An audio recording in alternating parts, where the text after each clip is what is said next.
and so here you are. You're running for mayor, and I've run for mayor like 20 times already. And I, the only real sign I ever had was the elections are a fraud. Like it's just a fraud, and we're electing frauds. I don't think you're a fraud, David. I'm not saying that, but you are running in the election. I am running in the election.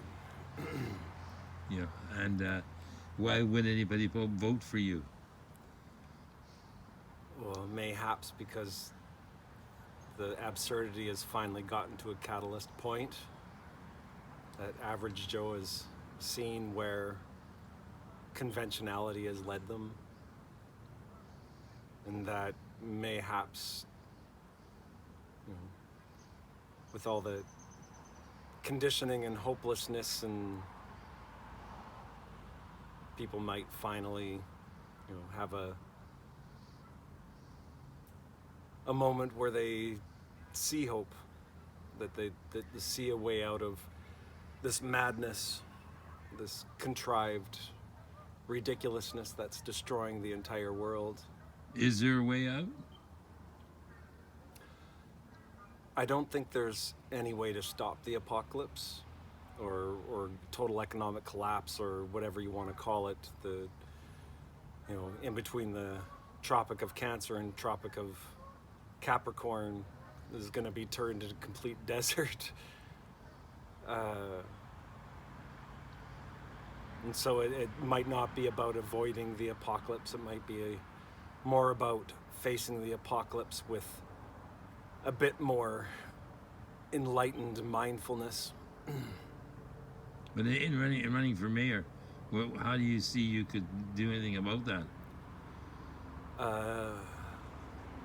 Well, lots of little ways, but strangely enough, it might be all for the blue verification check mark on Twitter, just to make such an impact that I have to be taken seriously in some regard.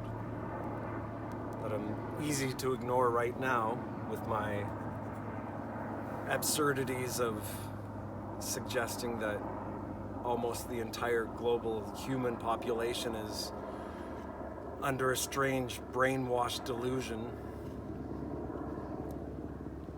and to normalize the fact that we've all been lied to about free will, and that condition has made us psychotically insane. And if we break out of that, to know the reality that there is only one thing, and that evil really isn't real, and so hate is absurd. Like, no one who does anything horrible could have done anything else, because their experiences form their character to do that. It's like hate is such a energy stealing distraction.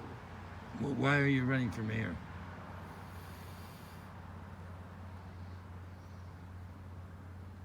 Because I see it as an opportunity to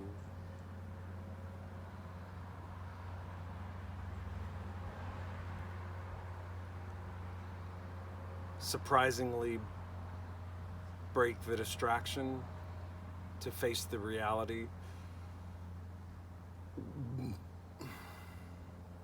Because someone has to. Because if we continue to let happen what's happening,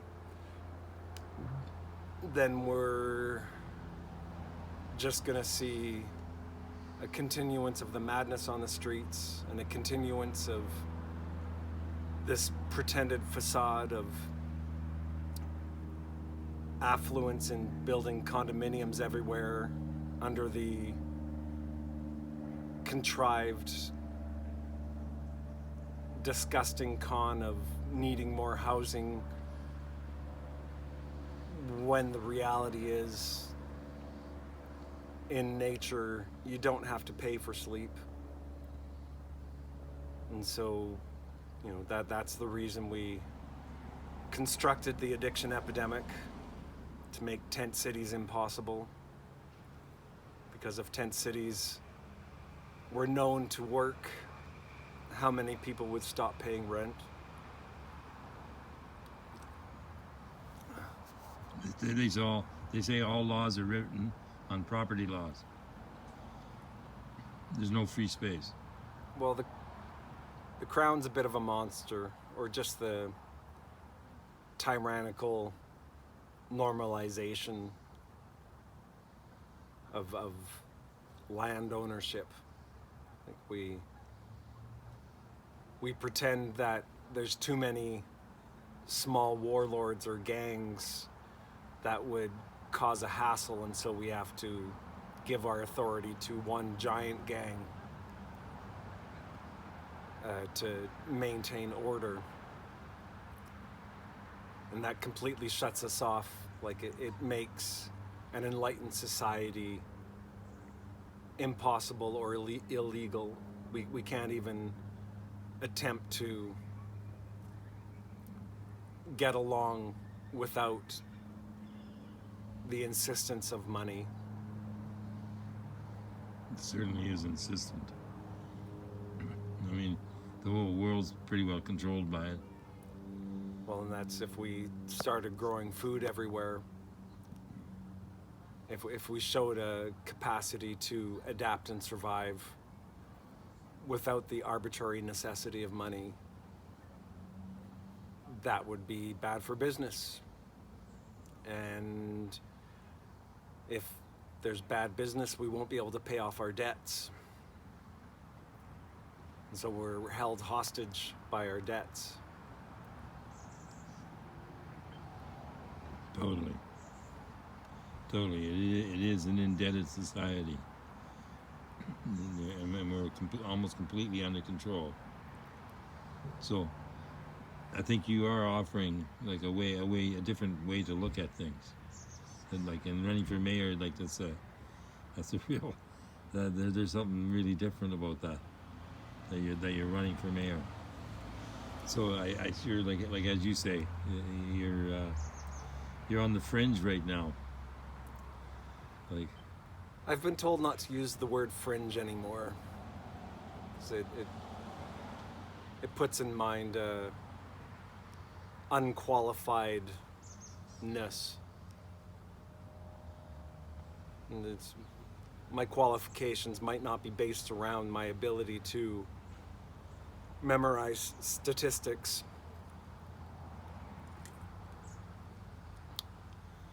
But I do know a rare truth that people's current conditioning doesn't let them see. And mayhaps that will be the implicit reasoning behind me being taken seriously. well, this is ongoing. We're in an election, and yeah, you got 29 signatures. Yeah, it seems official. Come August 30th, I'll put in the papers, and the newspapers will be forced to include my name on the list of candidates. All right, well, I'm David Shabib, Judgment Day News, and we're bringing you the news from Victoria, BC.